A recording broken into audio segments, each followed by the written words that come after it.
The test is not to destroy you, but to prove you. Tests are not sent to destroy. They are sent to prove.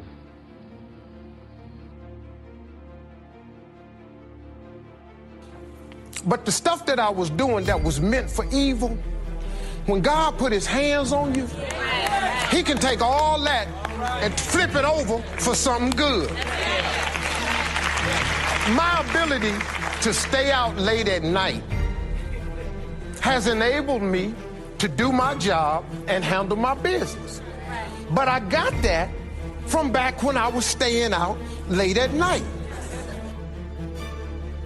I was who I was, but I am who I am, and I'm cool with both of them. You should not try to explain everything to people in life, because there's some things you cannot explain. It enables you to move on. Stop letting people hold you to your past. How do you make a change? True change comes down to 5-second windows. You got to be not all right to get all right. You got to be lost to get saved.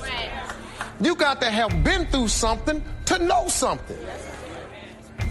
So please, get comfortable with that get comfortable with that part. Because I believe that the invisible force of internal drive activated is the most important thing in the world. I'm here because I believe emotion is the force of life. If decisions shape destiny, what determines it is 3 decisions. What are you going to focus on?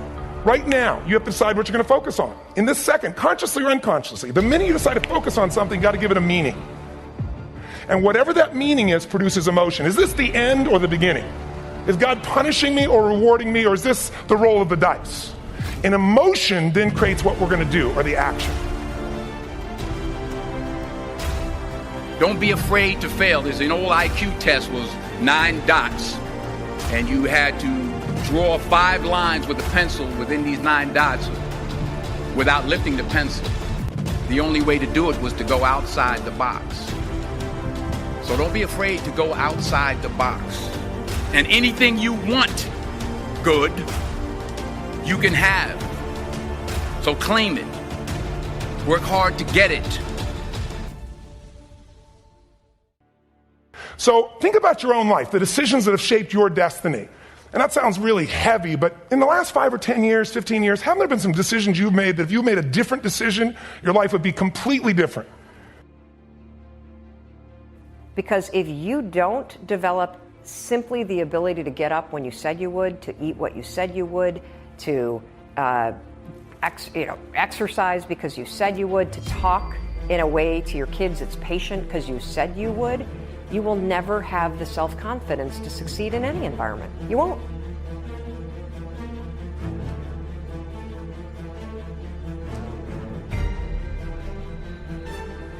We all know the answer here. If you don't grow, you what? If a relationship's not growing, if a business is not growing, if you're not growing, it doesn't matter how much money you have, how many friends you have, how many people love you, you feel like hell. And the reason we grow, I believe, is so we have something to give of value. I don't know why you do what you do. What is your motive for action? They don't have passion. We all need to feel important, special, unique. You can get it by making more money. You can do it by being more spiritual. You can do it by getting yourself in a situation where you put more tattoos and earrings in places humans don't want to know. Whatever it takes. The fastest way to do this, if you have no background, no culture, and no belief in resources or resourcefulness, is violence. If I put a gun to your head and I live in the hood, instantly I'm significant. 0 to 10, how high? 10. How certain am I you're going to respond to me? 10. How much uncertainty? Who knows what's going to happen next? Kind of exciting. Like climbing up into a cave and doing that stuff all the way down there. Total variety and uncertainty. And it's significant, isn't it? So you're willing to risk your life for it. So that's why violence has always been around and will be around unless we have a consciousness change as a species. Now you can get significance a million ways, but to be significant, you got to be unique and different. Here's what we really need. Connection and love, 4th need. We all want it. Most people settle for connection because love's too scary.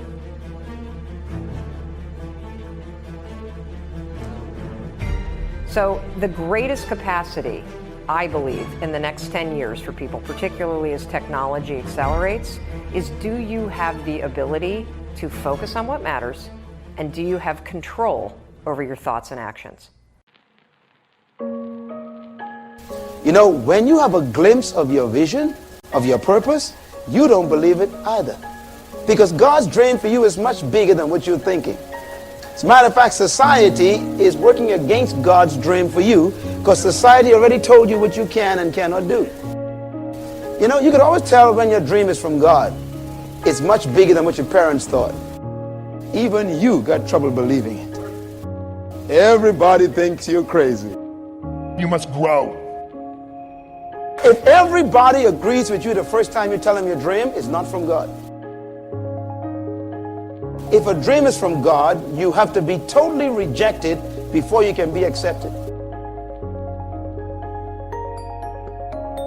People already have decided in their minds who you are.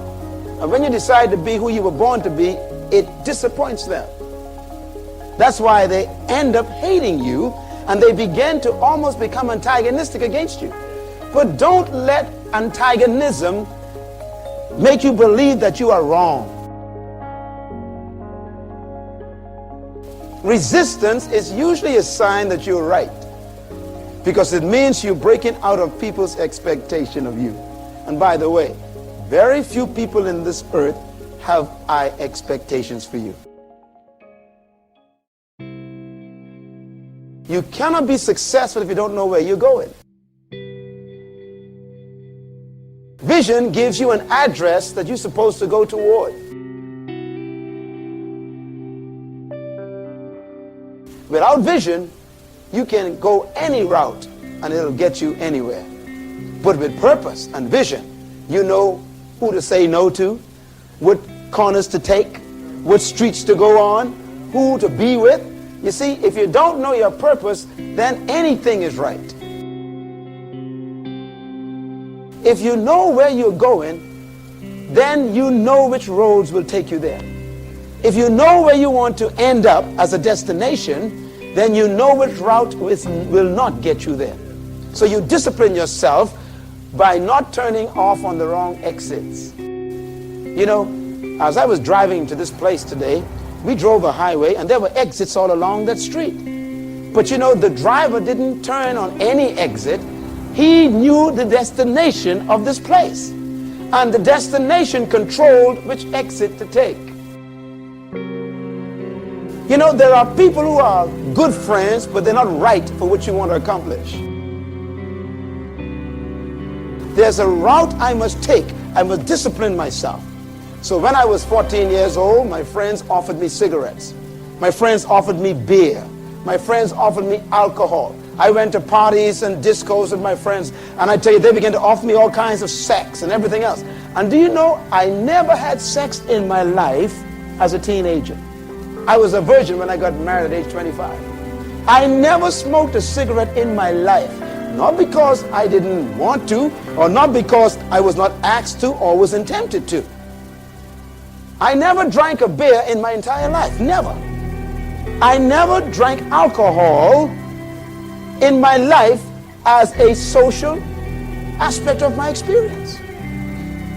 What kept me from these vials? Well, there was no real special anointing upon my life as a teenager. But every time I thought of smoking a cigarette, you know what came in my mind? What I had on paper. I said, if I smoke this cigarette, in 10 years I'll have cancer in my lungs and I won't be able to build this building and travel around the world. So I compared the cigarette with my dream and realized that the cigarette was the wrong exit. Passion is a desire that is stronger than death. Passion is the kind of spirit that says to life, I'm going to live you until I finish you. Passion is energy that is created by a purpose and meaning for life. If you are not willing to die for what you're living for, then it's not worth living for. People haven't found anything to die for. And I can't think of a better message as we send you off today.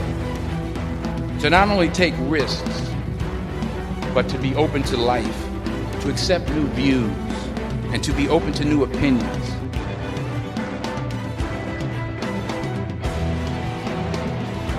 If you quit going after what you wanted to do because of your first disappointment, it was really not in your heart in the first place.